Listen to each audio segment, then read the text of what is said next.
Hi, I'm Pastor Steve Dale, pastor of the New Hope United Methodist Church, serving the Northern Berkshires and located in North Adams, Massachusetts.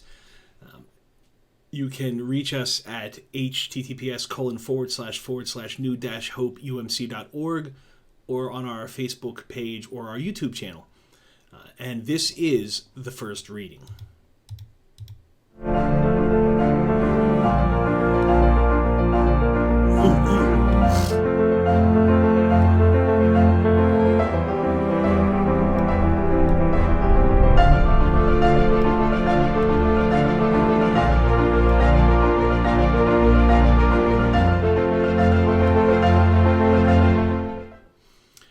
This is the first reading for the third Sunday of Lent here in 2021, and it comes to us from the Gospel of John, chapter 2, verses 13 through 22, and it's when Jesus cleansed the temple.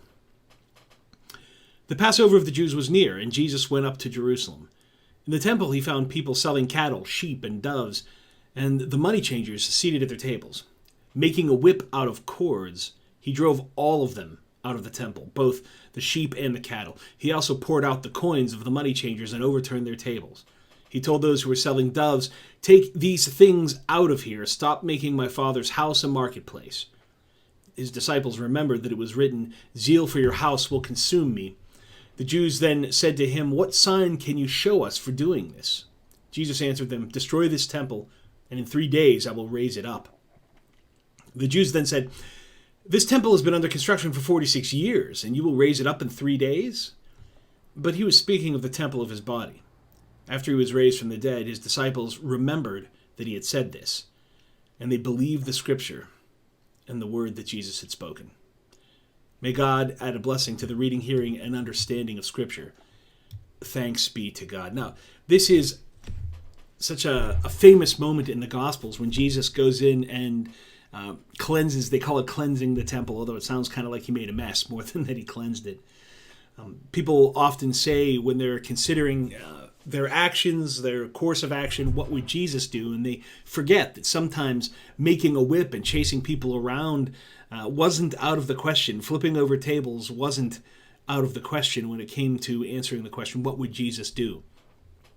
When we forget that Jesus had an angry side, and that anger manifested itself physically, we diminish Jesus to being some sort of, happy-go-lucky prophet who only spread love and joy and pleasantness. But there were times when his method of spreading love had a lot to do with correction, and that correction wasn't always pleasant for those who were being corrected. But there's something in this passage, as over the top as it seems, when he cleanses the temple. There's something in this passage that I think we should look out for, and that's the difference in the way he treats the doves. He doesn't chase them out or throw them out. He doesn't smash their cages.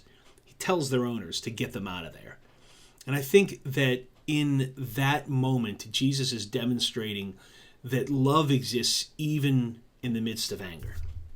If you want to hear more, join us at 10 o'clock on Sunday morning at new-hopeumc.org for our live-streamed worship service. God bless.